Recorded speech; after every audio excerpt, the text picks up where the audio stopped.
Okay, burlap embroidery. We have our shape outlined in back stitch, and we're going to move on to running stitch. It's the easiest stitch ever. We're going to start by dividing our tree. We're just going to draw some lines on our tree.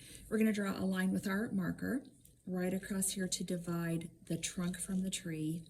And then we're going to draw 3 lines inside the tree to divide it into 4 sections. So there's 1,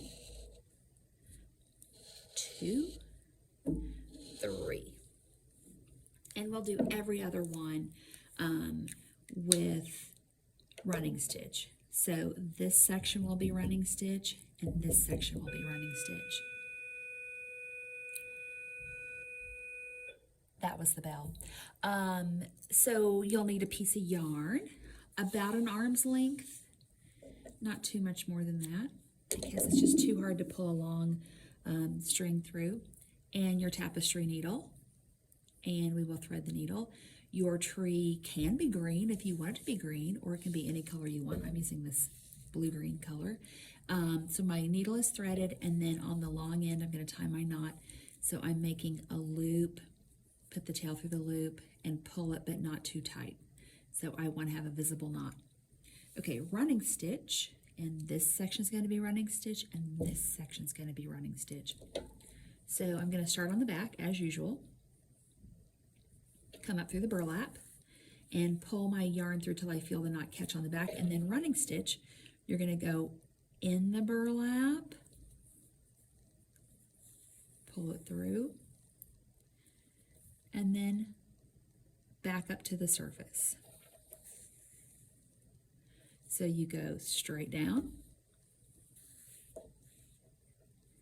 I just unthreaded my needle, straight down and straight up.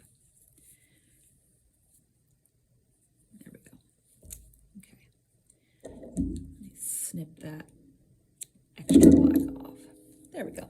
Okay, so straight up, pull it through. You can also just do down, up in one motion. So I'm going down, up, down, up. And I'm trying really hard to keep my stitches nice and even.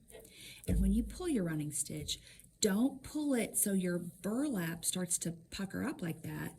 Just leave them kind of loose so your burlap stays nice and flat. Down, up, down, up,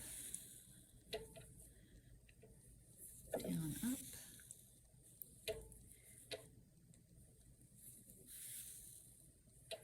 Like that. Okay. So when I get to the end of this row, I'm going to go down to finish, and then I'm just going to turn around and come back the other way. So I'll come right back up, leaving a little space, and then down, up. You can also put a bunch of stitches on your needle at one time, like that, and then pull that through. But the trick is you want to leave your burlap flat, so when you pull the stitches through, don't pull them too tight. But if you just want to do one stitch at a time, that's okay too, whatever you are comfortable with.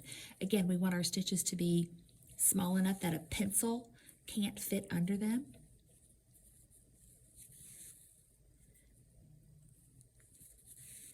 And we'll just do rows all the way through.